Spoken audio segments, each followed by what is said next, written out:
Bom dia a todos. É uma honra participar desse GeoDia. Hoje falando um pouquinho sobre Pirenópolis, Pirineus e sobre a geologia aqui do estado de Goiás. Queria agradecer a GeoBR Heritage, a SBG e a Febragel por essa oportunidade. Hoje o nosso convidado é o Marcos Paixão. Ele é geólogo formado na Federal Rural do Rio, com mestrado na Unicamp e doutorado na UNB. Vai falar um pouquinho para a gente sobre essa geologia aqui de Goiás e sua interação. Ele é professor no IFG de Goiânia, no curso técnico em mineração e bacharelado em engenharia ambiental e sanitária. Marcos, bem-vindo, fique à vontade. Bom dia a todos. Queria agradecer aí a todas as instituições aí que aparecem abaixo aí na foto pelo convite. E hoje eu vou trazer aí uma pequena contribuição aí, uma rápida visão aí do que nós temos em termos geológicos, né? Qual é a herança geológica que esse estado de Goiás, né, nos apresenta? A geologia, né, pessoal, só para a gente deixar, né, bem marcado isso aí, né, o termo de geologia é o estudo da Terra. E aí, quando a gente fala em estudo da Terra, né, pessoal, a gente tem que lembrar todo um caminhar aí que ela fez até chegar aonde ela... Então, aí, para ser bem sucinto, né, há 13 bilhões de anos atrás, né, onde a gente teve, então, a formação do universo. Aqui à direita, aqui, ó, na Via Láctea. E essa Via Láctea, a gente tem um desses braços do espiral aqui, ó. Nós vamos ter aqui o sistema solar, que está aqui mostrado. E aí, no sistema solar, então, é onde nós encontramos aqui na nossa casa, né, no planeta Terra. Sistema solar, né, ele foi formado aí, muitos dos planetas terrestres foram formados devido aos choques aí de vários meteoritos que tiveram aí durante esse tempo. Então, assim, essa coalizão de matéria aí no planeta fez o nosso planeta Terra aí, que tem uma idade de 4,55 bilhões de anos. Então, qual que é o trabalho do geólogo, da geóloga, né? É justamente isso, entender a formação, a estrutura, evolução e dinâmica desse planeta aí.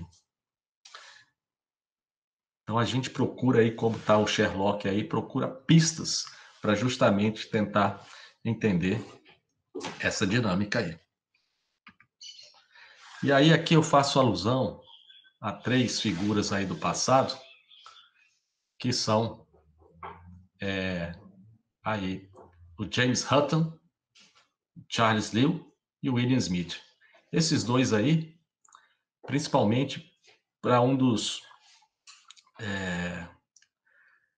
grandes paradigmas, né, da geologia, e que é isso que a gente segue hoje, né, entende o princípio do uniformitarismo, que é o quê? O presente é a chave do passado. Para a gente entender os processos que operam na Terra e operaram no passado, a gente tem que entender a dinâmica do que acontece hoje, né? A dinâmica fluvial, a dinâmica de um tsunami, de um terremoto, né? Deslizamentos de terras, né? Essa dinâmica que ocorre no planeta Terra. Então, a gente observar esses processos que ocorrem agora, para nós podermos entender os processos que ocorreram no passado, tá certo? Então, esses caras cunharam justamente muito dessa ideia aí. E o William Smith, eu ressalto aqui porque foi um cara que ele colocou em prática, né, uma das coisas que mais a geologada gosta de fazer também, que é o que são mapas, né? Um mapa geológico, ele é base de conhecimento para qualquer outra estudo que você queira fazer do meio físico, né? Seja na área de engenharia, na construção de estradas, né? E vários outros. Então, por isso que ele é interessante. E isso, o fazer mapas nos traz o entendimento da dinâmica. Então tá aí, ó, um dia de geólogo, de geólogo aí, ó, a gente sempre está buscando o quê? Ó? Estruturas, feições, reconhecer feições, pegar amostras estruturais aí nos afloramentos. Também está no laboratório estudando a composição química da rocha. A gente pega, moe a rocha, faz um pó, leva para um equipamento para entender a composição química dela. A gente analisa as texturas, como vocês veem aí nessa foto, o pessoal no microscópio e mostrando na tela do computador o que eles estão vendo, a composição mineralógica. Por isso também a gente tem condição de ter as idades das rochas, né? Pelos estudos radiométricos, a gente consegue obter a idade de determinada rocha, e aí consegue também ter ideia dos ambientes de geração, né? Então, muitas das coisas que nos ajudam aí para ter uma visão espacial é essas análises, né, de imagens de satélite. Então, há toda uma dinâmica aí de trabalho, seja no campo, seja no laboratório. E aí, um outro dia de campo, onde a gente vê, né, os mapas, né? Fazer mapas, então, como eu falei, é uma das grandes alegrias aí da geologada. E o fazer mapas, né, pessoal? O que é o mapa?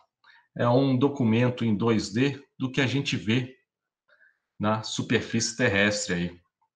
Então a gente coloca aonde estão aflorando determinados tipos de rocha. Então esse mapa ele se constitui como um mosaico de informações das rochas que a gente tem ali na região, em determinada região. E assim sendo, pessoal, a gente faz essa analogia, né? Um mapa geológico, então, é como uma colchinha de retalhos aí das nossas vozinhas, né? Que juntavam pedaços de panos de idades diferentes, de provenientes de vários lugares, né? No caso aí vinha de uma tia que chegou da França, trouxe um pedacinho de pano, né? Ou aquele pedacinho de pano que ela guardou ainda da sua mãe, enfim, vai recebendo e vai costurando esses retalhos aí, né? Então, tá aí, ó, um dos grandes construção aí que a gente pode colocar de retalhos que nós temos é um mapa de placas tectônicas. Então tá aí o que nos ajuda a fazer, a ter esse entendimento aí da dinâmica do planeta, né?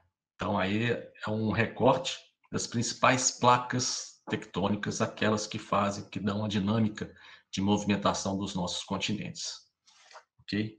Então a gente vê aí, ó. Então, de novo, né, fazendo essa analogia, a geologia dos vários continentes, ela é o quê? Ela é um recorte, né, e uma junção de vários fragmentos aí que nos dão a estrutura, né, que nós temos hoje dos continentes.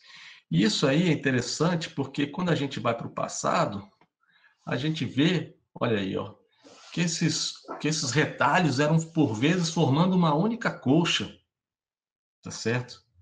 Então eles foram costurados aí em vários, por várias vezes foram costurados formando um único continente. Então tá aí, ó.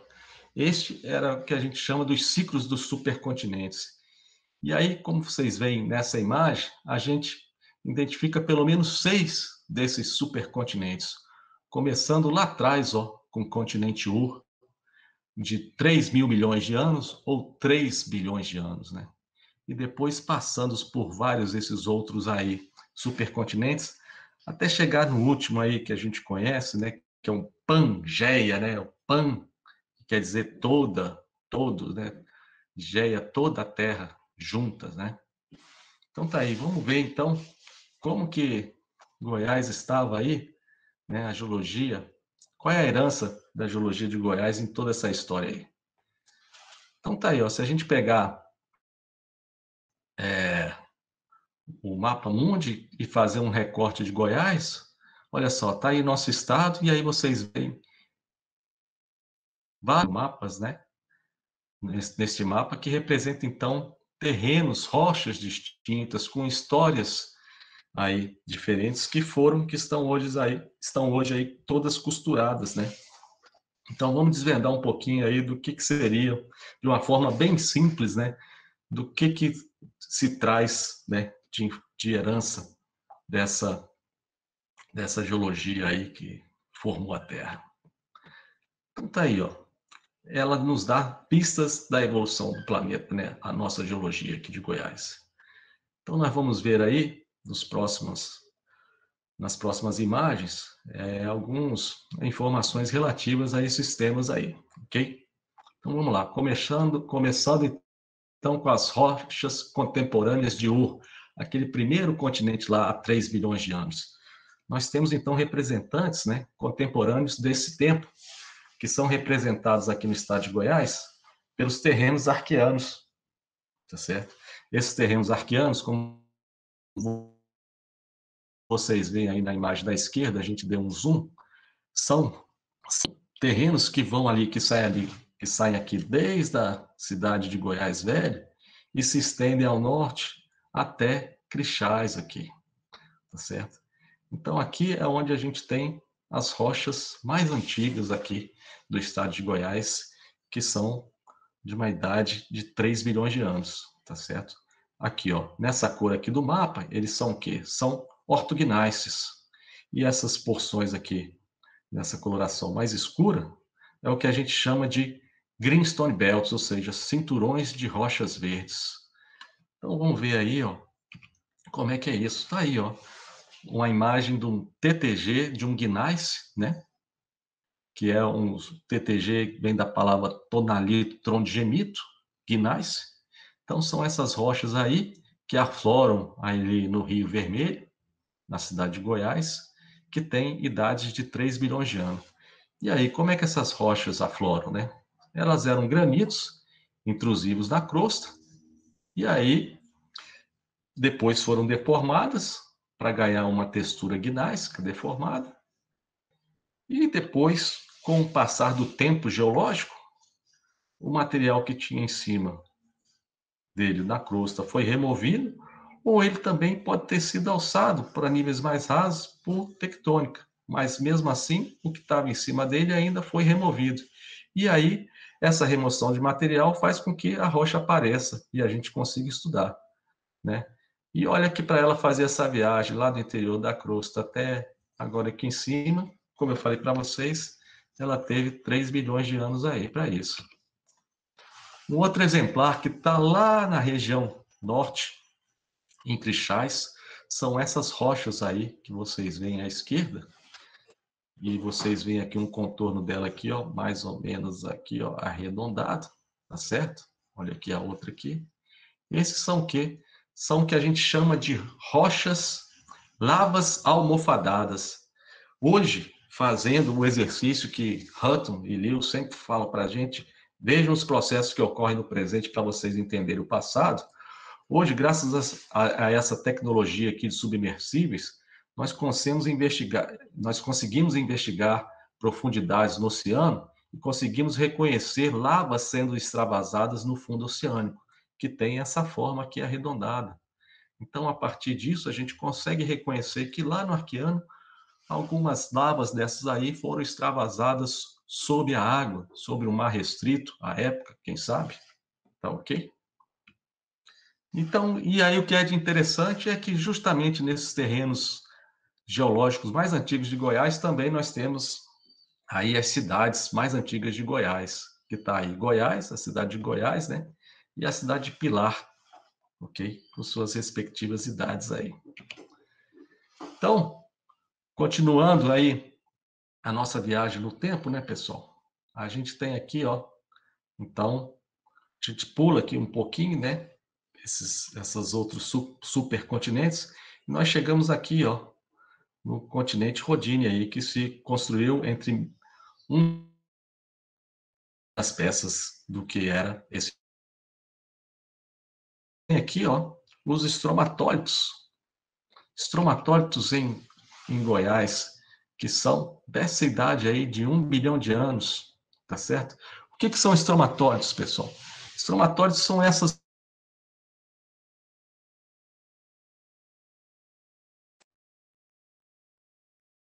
aí numa região de praias afetadas por variações de maré. Vocês vejam aí, que horas eles estão descobertos, ora eles estão cobertos por água, né? E o que são essas bioconstruções, pessoal? Esses aqui, essas imagens que você vê abaixo, é o que acontece hoje, né? São os exemplos atuais dos estromatóides que ocorre lá na Austrália, na Baía dos Tubarões, tá certo? E como que são formados isso? Eles são construídos por cianobactérias, né, filamentosas, que são fotossintéticas. Então, se elas são fotossintéticas, elas procuram luz aí para poder crescer. Só que quando elas estão aqui no fundo, elas por vezes são recobertas por sedimentos, sejam sedimentos silicosos, carbonáticos, e aí então quando elas são recobertas, elas são escondidas da luz. E aí o que fazem? Elas pegam e vão transpondo esse sedimento que as recobriu e buscando sempre a luz do sol. Por isso que ele vai tendo essa construção aqui na vertical. Essa aqui, ó, pessoal, essa imagem aqui da esquerda, é um desses estromatóides, é uma seção vertical desses estromatóides. E essa figurinha aqui, esse quadradinho, esse retângulo aqui, ilustra o que seriam, né, o processo de construção dessas bioconstruções aí, tá certo? Então isso ocorre muito em rochas calcárias dessa região. Então a gente consegue reconhecer isso em terrenos antigos aqui no estado de Goiás, no grupo Paranoá, né, com rochas com idade de 1 bilhão de anos. Então são os primeiros registros de vida que a gente tem aqui no estado de Goiás. Então aqui, ó, vocês veem uma foto de afloramento dessas construções, tá certo? Aqui um detalhe de uma outra dessas aqui, onde a gente vê, ó, tá vendo? Essa forma aqui, ó, semicircular, e o crescimento deles aqui, ó. E aqui uma visão de topo, né? Vendo de cima, eles, então você vê uma seção circular, que é de topo. E aqui vocês veem de onde saíram essas fotos, né? Próximos aqui ao Distrito Federal, na região de São Gabriel, Padre Bernardo, e a região aqui de Formosa. Ok? Então, essas são as primeiras evidências, registros de vida que nós temos aí no território goiano.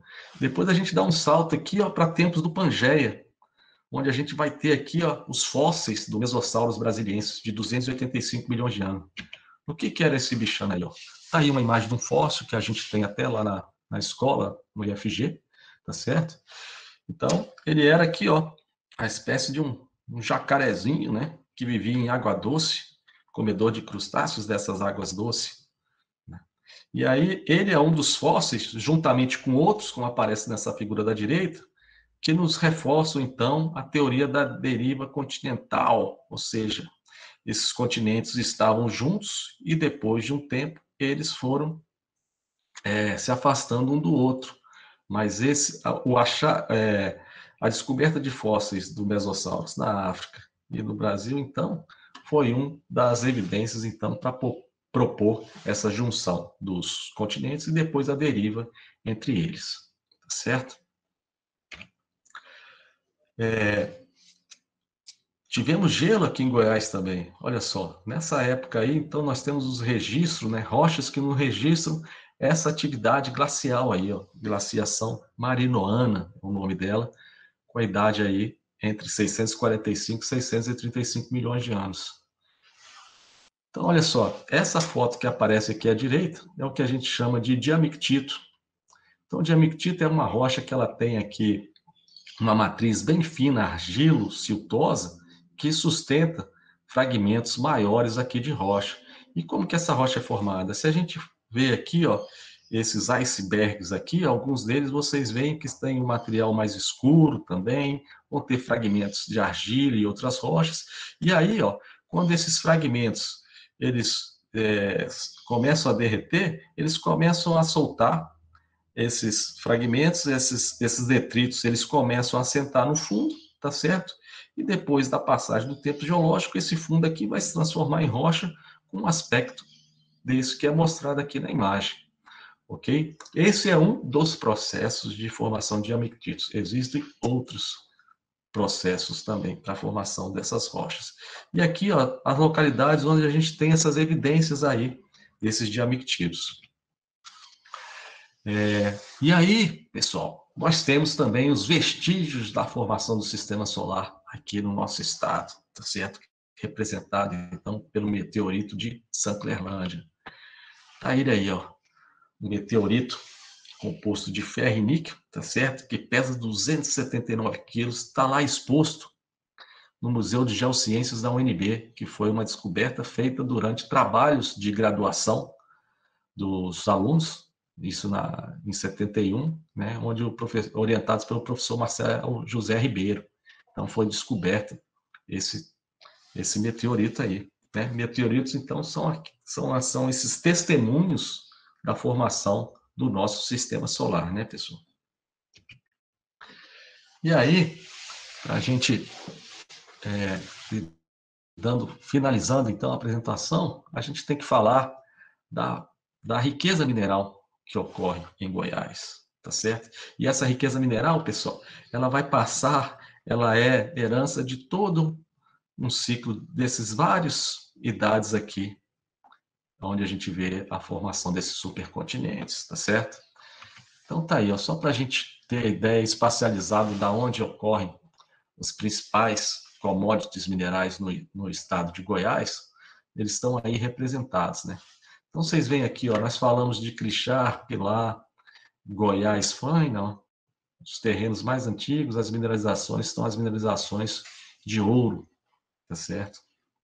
E aí, ó, essas outras mineralizações aqui de níquel e bauxita, que ocorrem aqui nessa região aqui de Niquelândia, Barro Alto e Santa Rita do Novo Destinos, são uma das mineralizações de idade mais recente que nós temos, que são de 70 milhões de anos, e essas foram formadas devido a processos intempéricos que se desenvolveram desde aquela época e enriqueceram um horizonte de solo que era formado em cima dessas rochas, enriquecido em níquel e alumínio, tá certo? E assim existem vários outros elementos aqui que aí, para a gente conversar deles, é em outro tempo, é em outra conversa, tá ok? Mas só para vocês verem aí a diversidade. E por que é importante a mineração, né? Porque a mineração, se a gente pensar nas bases de energia limpa que nós temos aí, né?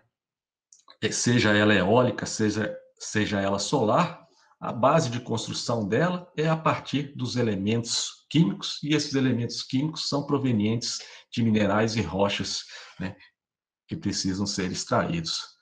Assim como aí essa tela do próprio computador e dos smartphones, né? São elementos provenientes aí das atividades de mineração. Se nós formos pensar nos carros elétricos, que está sendo a nova demanda mundial aí para fins de descarbonização, então nós temos aí muitos dos elementos demandados para essas nova geração de carros elétricos. Novas não, já são, né, atuais, né, dos carros elétricos. E aí também, né, pessoal, em tempos mais próximos do que a gente está vivendo, está aí, ó, é matéria-prima para a nossa vacinação aí. Então, vocês veem aí pela imagem e o que está escrito na imagem, né? Não precisa eu comentar mais nada. Então, a gente não tem ideia de quanta mineração está presente no nosso dia a dia. E aí, de novo, para as vacinas, né, pessoal? O Butantan está fazendo uma nova vacina aí a partir de ovos de galinha, né? Então, aí o que precisa? Para botar um ovinho legal, né? Tem que ter um calcário na ração, né? Aquele mesmo calcário que é usado na adubação, ele tem que ter na ração animal para as galinhas poderem colocar um ovo, beleza de ser tratado. E aí, eu deixo aqui um recado seguinte: se você quer aprender mais sobre geologia, tá aí, então, as instituições aqui no estado de Goiás, né, que você pode aprender um pouco mais, tá certo? E tanto se você tem se você já acabou o primeiro grau, quer fazer o segundo grau, pode procurar os cursos técnicos em mineração, tá certo? E se você já tem o segundo grau, quer fazer a universidade, procure, né, então, esses cursos aqui da UFG, ou também o curso subsequente de mineração do IFG. Eu queria fazer um agradecimento, então, fechando aí, para as professoras Joana, Cláudia e Luciana pelo convite, representante dessas instituições aí que estão tá embaixo, professor Alvarenga, da UNB, que cedeu as fotos aí dos estromatórios, de amictídeos e do meteorito, e o professor Raj Jorge também pelas fotos aí do Arqueano. Marco, boa tarde, bom dia. A gente tem 2 comentários aqui no chat. Um comentário do Geoparque Seridó, professor Marcos Nascimento, está mandando lembranças aí do campo de Uauá, que vocês fizeram na Bahia, isso. E a Elisa, você comentou aí das fotos, né? A Elisa comentou aqui as fotos maravilhosas dos estromatólitos. Professor Alvarenga. Queria agradecer, né? E é legal assim a gente passar por várias instituições aí de ensino, de formação, de universidades, né? Que a gente cria essa rede e o pessoal, essa rede de contatos, e o pessoal atendeu muito prontamente assim aos meus pedidos aí. Queria agradecer a eles aí. Marco, muito obrigada. Desculpa, no começo te apresentei como Marcos, é Marco, né? É um só. Obrigada. Foi ótimo rever aí e se encontrar nesse Goiás, né? Eu queria avisar a todos que os certificados podem ser retirados no site através de um formulário. E se tiver mais alguma pergunta, estão todos te dando os parabéns. E a gente passa para a próxima palestra, então. Obrigada, Marco. Grato a todos. Até logo. Tudo de bom. Até mais.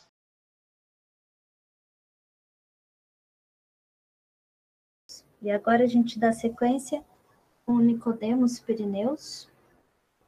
Ele é formando da Universidade Federal do Sul e Sudeste do Pará. Ele vai falar sobre uma georrota que ele fez em Pirenópolis, numa RPPN. Eu queria agradecer muito ele ter aceito esse convite. Tive o prazer de fazer essa georrota com ele, né? E o mapeamento. Agradecer a família dele, que nos recebeu lá muito bem para fazermos o mapeamento também. Nicodemos, você fica à vontade. Seja muito bem-vindo. Então, eu que agradeço, Joana, pela contribuição que você pôde proporcionar aí no meu trabalho. Dando início aqui à minha apresentação, eu vou apresentar uma georrota na Reserva Particular do Patrimônio Natural, é uma RPPN Vargem Grande, que fica no município de Pirenópolis. Para quem não me conhece, apesar que a Joana já apresentou, sou Nicodemos Pirineus, sou formado em administração pela Unip e graduando em geologia pela Unifespa, né, já em fase final. Esse trabalho ele é fruto do meu trabalho de conclusão de curso, que está na fase final. Tenho como orientadora a professora Ana Valéria, da Unifespa, e como co-orientadora a professora Joana. Antes de falar da georrota, só falar um pouco do ambiente que ela está inserida, né? A reserva ela fica dentro do município de Pirenópolis, fica a aproximadamente 11 quilômetros da cidade. Pirenópolis faz parte da região integrada de desenvolvimento do Distrito Federal e entorno. Ela está a mais ou menos 125 quilômetros da capital do estado, Goiânia, e 150 quilômetros da capital federal, Brasília. A economia ela é baseada na exploração de pedras ornamentais, que são bem conhecidas como pedras de Pirenópolis, que são placas de quartzito micácio, pela agropecuária e atividades turísticas, né, que se desenvolveu ali a partir da década de 70 e está bem consolidada hoje. Especificamente sobre o turismo, Pirenópolis possui em torno de 455 empreendimentos de hospedagem, totalizando aí mais de 4.300 leitos, além de vários bares e restaurantes. E o turismo ele constitui por seus atrativos naturais, com cerca de 90 cachoeiras abertas ao público, além de trilhas, mirantes espalhados por todo o município. E também pelo seu acervo histórico-cultural. Durante todo o ano, a cidade ela é palco de diversas manifestações culturais folclóricas, entre elas a Festa do Divino, que é reconhecida como patrimônio cultural e material brasileiro. Aqui algumas fotos da cidade, uma arquitetura característica. Aqui um dos nossos patrimônios naturais mais conhecidos, que inclusive é um geossítio, né, indicado pelo Tomé Filho, que é o Parque dos Pirineus. Aqui a gente tem a visão da Serra dos Pirineus. Aqui sobre a manifestação folclórica, né, a cavalhada, um mascarado, o cerrado também representado aqui, né, que é o bioma que predomina na região. E já partindo para a geologia, né, falar um pouquinho também sobre o Geoparque Pirineus, né, que foi uma proposta, né, que diante das feições que modulam o relevo da região de Pirenópolis, Corumbá e Cocalzinho, proporcionando aí as condições paisagísticas responsáveis pelo turismo da região, foi elaborado o projeto Geoparque Pirineus, que foi esse projeto foi feito pelo Tomé Filho em 2010 e compõe a publicação, né, Projeto Geoparques do Brasil, né, foi a iniciativa da CPRM. O projeto Geoparque do Serviço Geológico do Brasil, criado em 2006, representa um importante papel indutor na criação de geoparques no Brasil.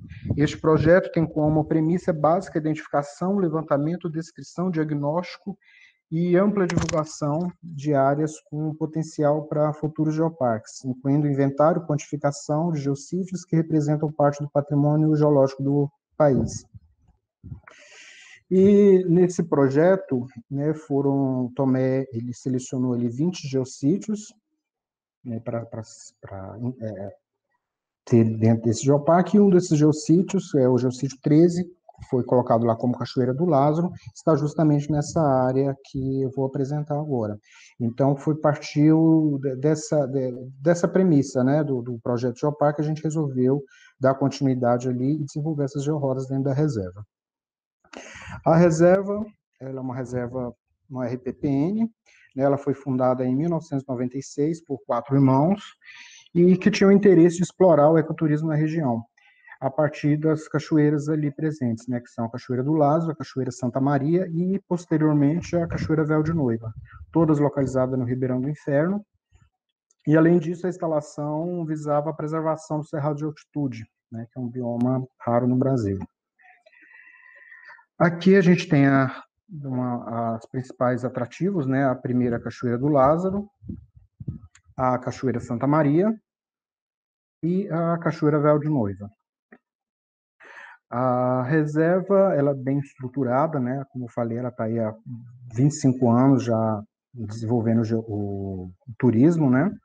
Então, ela tem uma estrutura muito boa, com recepção, banheiros, todas as trilhas dentro da reserva são calçadas. Então, tem um fluxo de turismo já bem grande, né? E então, em 2017, a gente deu início à pesquisa. A gente fizemos 2 etapas de campo, uma em 2017 e outra agora em 2020, a primeira com a professora Valéria e a segunda agora com a professora Joana, como ela já comentou no início. Aí, essa pesquisa... Aí vamos falar agora sobre a geologia mesmo, né, da área. A reserva, ela contempla rochas metasedimentares do grupo Araxá, de idade neoproterozoica, e fazem parte aí da faixa de dobramentos Brasília, né, província de Tocantins.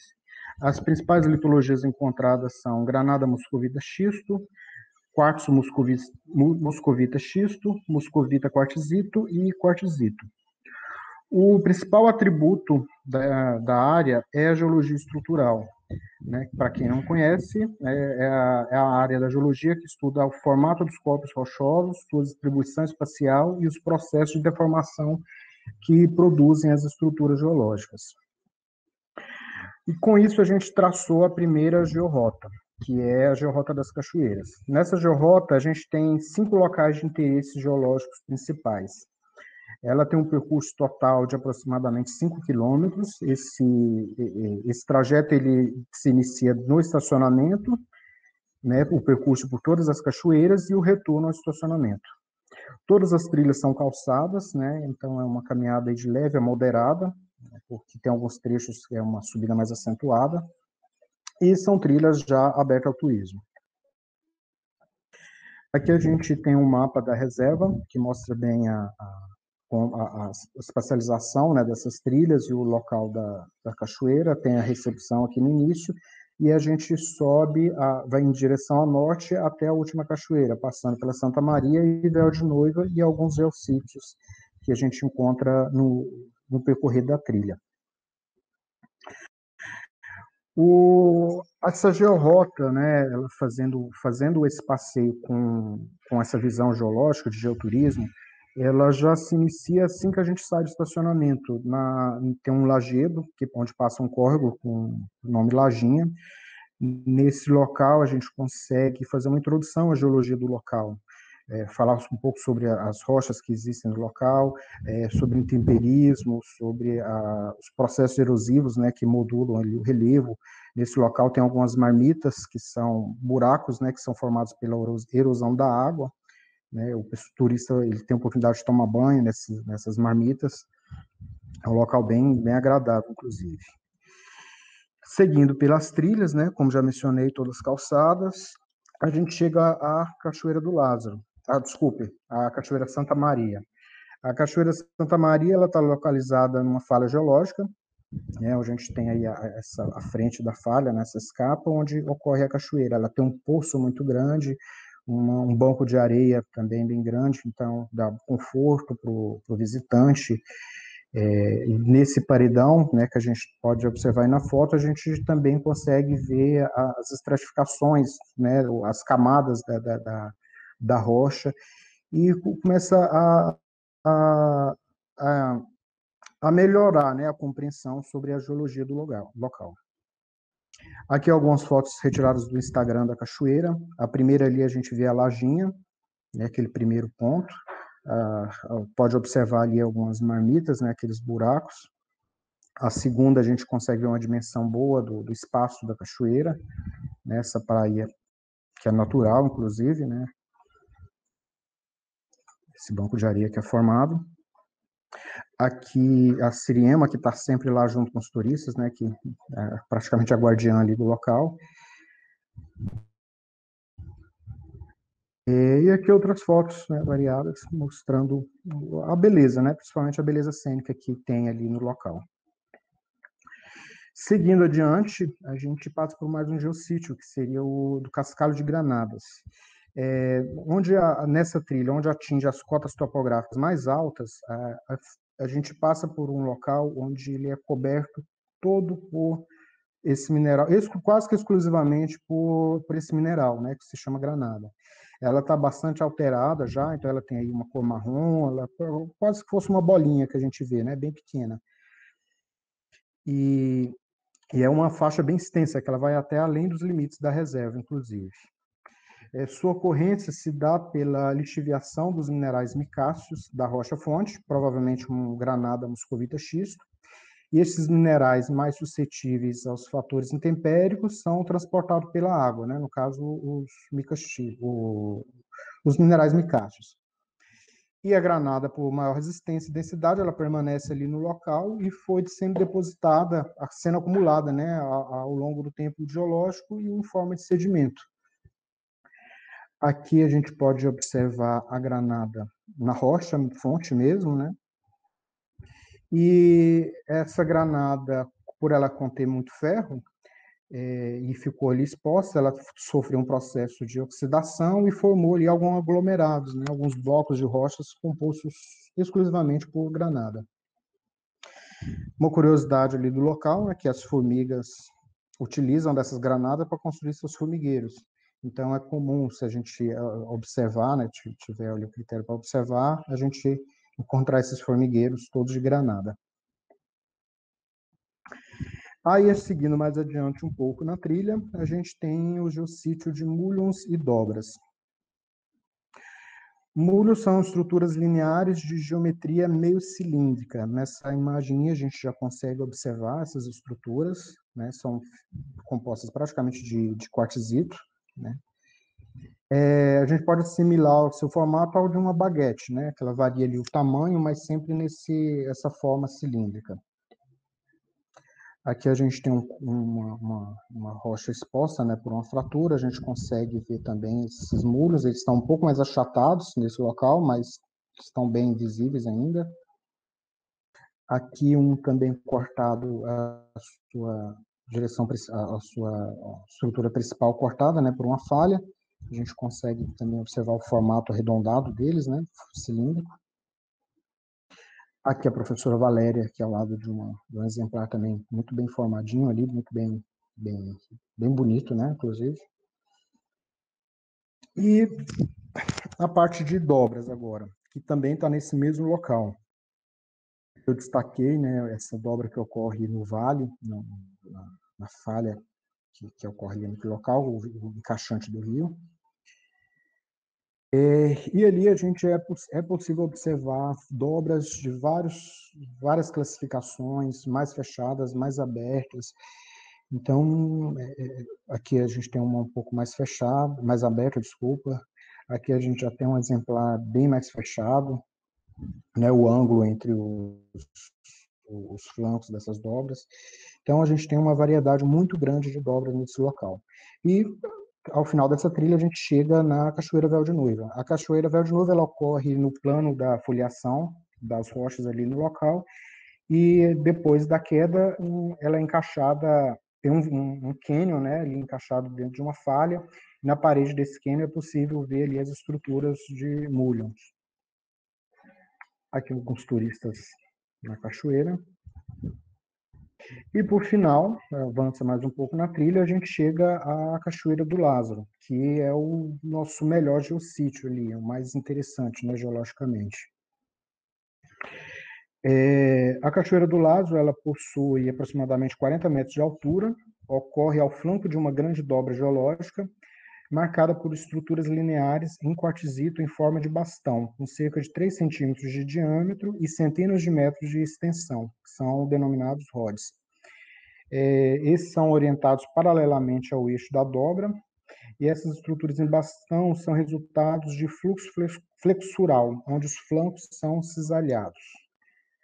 Aqui tem um desenho esquemático para a gente tentar entender melhor como é que são essas estruturas. Aqui seria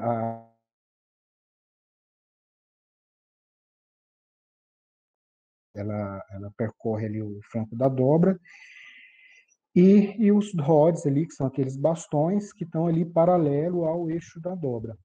O fluxo flexural que eu mencionei seria como se duas camadas elas fossem deslizadas uma sobre a outra, e aquele material que está entre a camada ele acaba sendo rotacionado.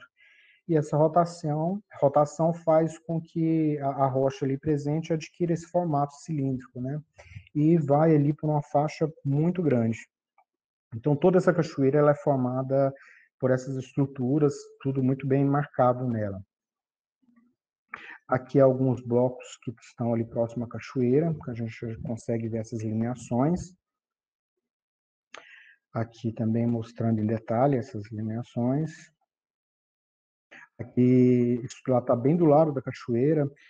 Nem todos os rods eles são tão bem formados, né? Mas a gente consegue observar ali que entre os mais bem desenhadinhos, né, mais redondinhos e outros mais achatados, mas a gente percebe que toda a cachoeira é composta por essas estruturas. Aqui na primeira imagem, algumas mais fininhas, né, provavelmente 1 centímetro de diâmetro, né, quase da espessura de um lápis, do tamanho, da grossura de um lápis. E ali na segunda foto, eu segurando um rod ali, bem grande, inclusive, né, que consegui retirar do local. Aqui outras fotos do Instagram da reserva. A primeira, Cachoeira Véu de Noiva. A segunda, aí, a Cachoeira do Lázaro. Aqui algumas outras fotos. A Cachoeira do Lázaro ela é possível ser avistada, inclusive, de fora da reserva, pela Estrada dos Pirineus. Para quem está chegando na reserva já consegue avistar ela. E vários percursos da trilha a gente consegue também visualizar essa cachoeira. E outra curiosidade, né? Se lá na área da Granada as formigas utilizavam das granadas para fazer o formigueiro, aqui nessa região elas utilizam dessas estruturas rods. Então também é possível ver vários formigueiros ali cheios de rods bem pequenininhos, que elas conseguem transportar ali e fazer suas casas. Os principais atributos dessa georrota. O primeiro é a didática do ponto de vista geológico. tudo ali, todas essas estruturas que eu mencionei, elas são muito bem marcadas, não tem nada incipiente. Todas as dobras, os mulhons, os rods, a foliação, tudo muito perceptível. Então, mesmo uma pessoa que não seja da área de geologia, mas que receba ali uma explicação, ela vai conseguir visualizar todas essas estruturas. Desculpa, voltando um pouco. E outro ponto muito positivo também sobre a didática é que, quando a gente inicia a trilha lá na Lajinha, que a gente tem ali primeiro uma introdução à geologia, a gente vê a foliação da rocha, e à medida que a trilha vai avançando, a complexidade ela vai aumentando gradativamente.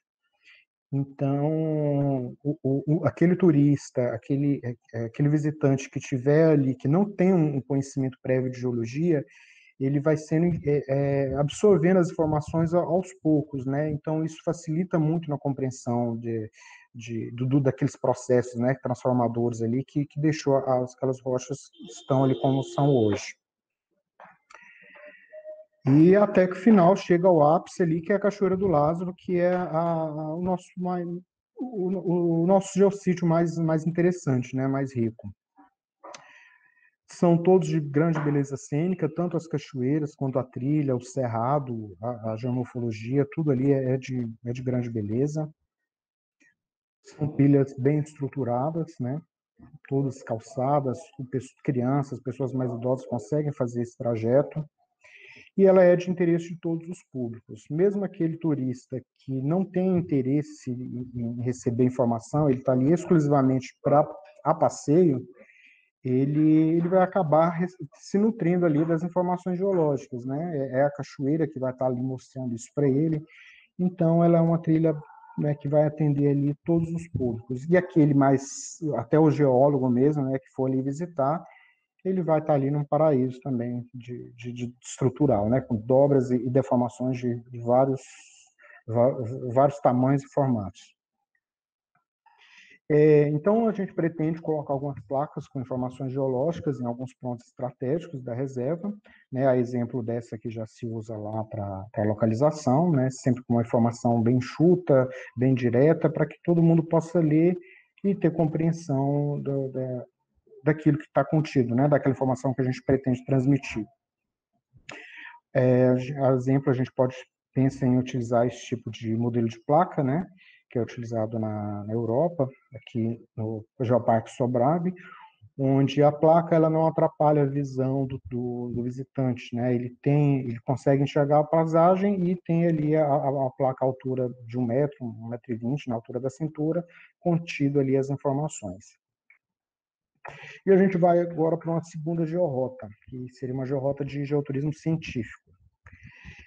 Nessa georrota são 7 locais de interesse geológico principais, um percurso total de aproximadamente 10 quilômetros, são trilhas difíceis, e essas trilhas elas são fechadas à visitação pública. Ela seria de um interesse realmente científico, um grupo de geólogos ou entusiastas da área, para em algum momento previamente planejado, fazer esse percurso. Como mostrando aqui o mapa, essa aqui é a área da reserva. Eu destaquei ali o local onde está a primeira georrota, né, que é aquela que é aberta ao turismo, e o restante da reserva hoje ele é dedicado exclusivamente à preservação do cerrado. E pretende-se continuar assim, não há intenção de explorar turisticamente as outras regiões da reserva. Porém, ela apresenta ali um conjunto de estruturas, um conjunto de rochas que são muito interessantes, que podem trazer um enriquecimento muito grande para a compreensão da faixa Brasília e de todos os processos deformacionais que ocorrem aqui na região de Pirenópolis. Então, aqui, acho que o meu tempo deve estar quase acabando, eu vou passar um pouco mais rápido. Aqui a gente tem o Morro da Arnica, ali ao fundo, algumas estruturas ali já intempéricas, né, o intemperismo, a erosão ali agindo, formando esses blocos, outras estruturas erosivas, né, formando pela erosão. Aqui a visão de toda a reserva, uma visão panorâmica. Ali ao fundo a gente consegue avistar o Morro do Macaco, que também é um geossítio proposto pelo Tomé. Aqui o local do mirante. Aqui o Morro da Arnica, que ele é uma sequência de rocha, né, que estava ali inferior, né, de uma idade mais antiga que as rochas do entorno, porém, por esses processos deformacionais, ele foi soerguido e hoje ele apresenta as maiores cotas topográficas da reserva. Aqui também a feição escalonada dele.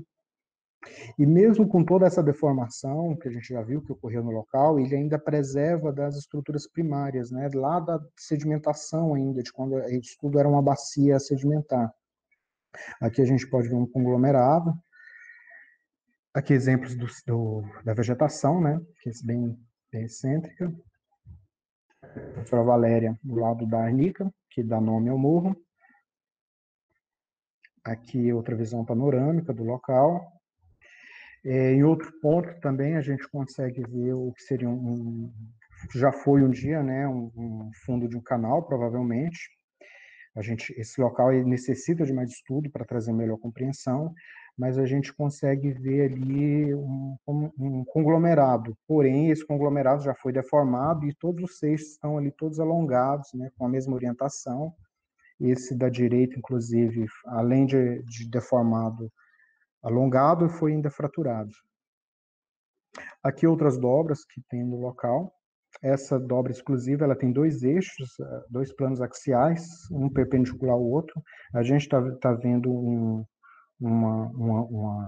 tendo uma visão de uma dobra, e o local onde ali a professora da Valéria está, ela está tendo a visão de uma outra dobra ocorrendo ali no mesmo bloco. Outro exemplo de dobras. Aqui, aquele local que eu falei, onde tem os seixos estirados, e ele se estende aí por uns 500 metros, mais ou menos, essa faixa. Ali onde a Joana está, a gente consegue ver também na mesma rocha tanto as estruturas primárias da época da sedimentação, quanto secundárias já da deformação na compressão ali da faixa Brasília.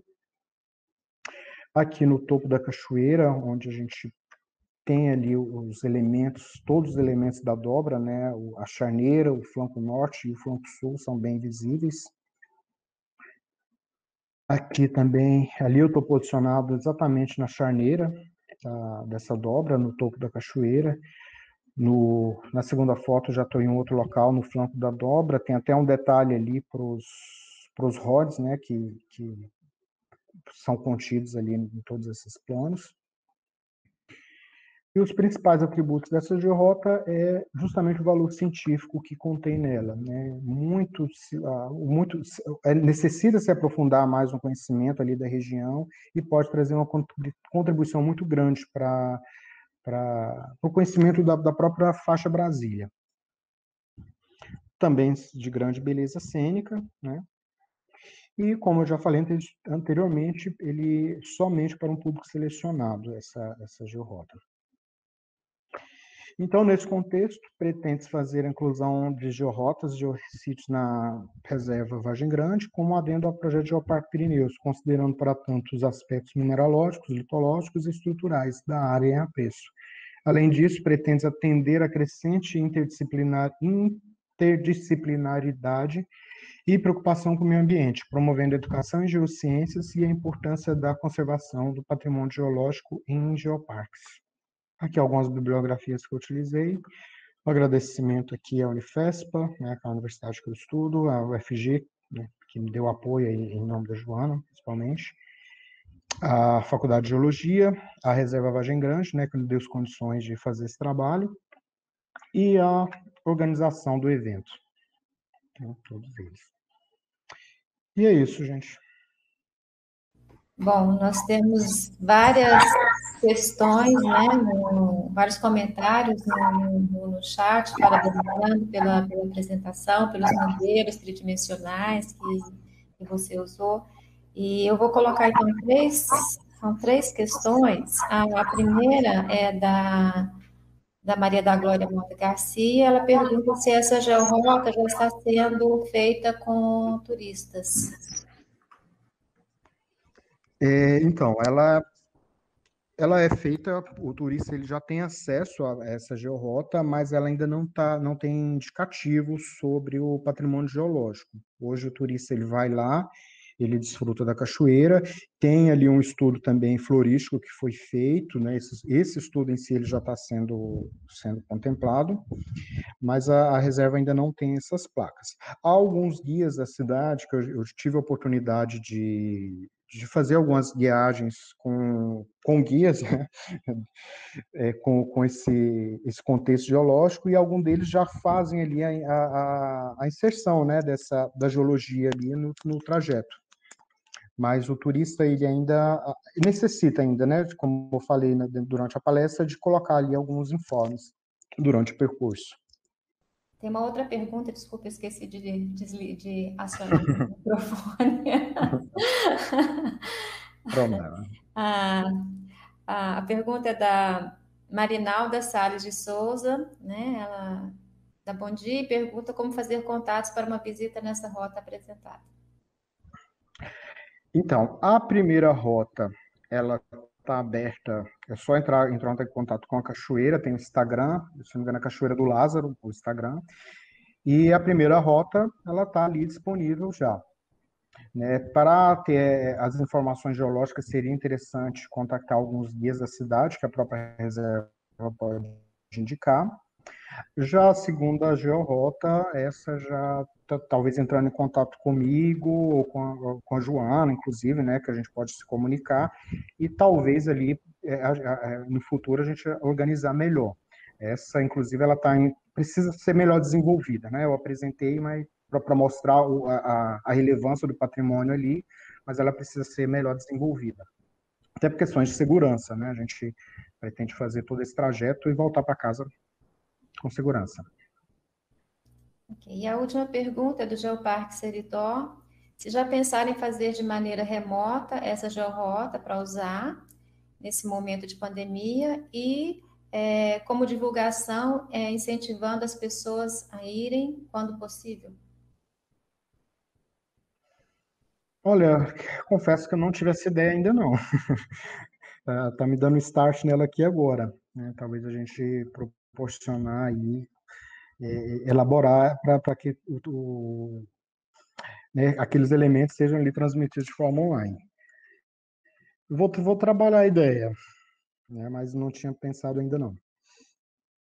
Nico, eu vou encerrar então. Obrigada. Oi? Tudo bem? Eu Eu vou agradeço. encerrar então. Muito obrigada. Ficaram ótimos. Os Certo. desenhos ficaram ótimos. Tá Parabéns. bom, eu agradeço.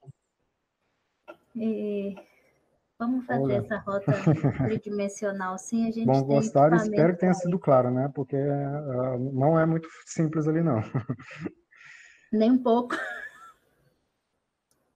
Mas acho que você explanou muito bem, né? Entrou, Verdade. foi super didático. E, bom, deixa aqui o agradecimento da UFG. Cláudia, obrigada. Glorinha, obrigada pelo dia. Nico, muito obrigada por se dispor a isso. Bom trabalho para você. Sei que você está fazendo estágio, né? E podem dar sequência ao Geodia. Goiás encerra aqui. Dia 1º só tem uma saída geológica na Chapada dos Veadeiros. Vou tentar transmitir ela gravada depois no canal do YouTube, tá bem? Obrigada.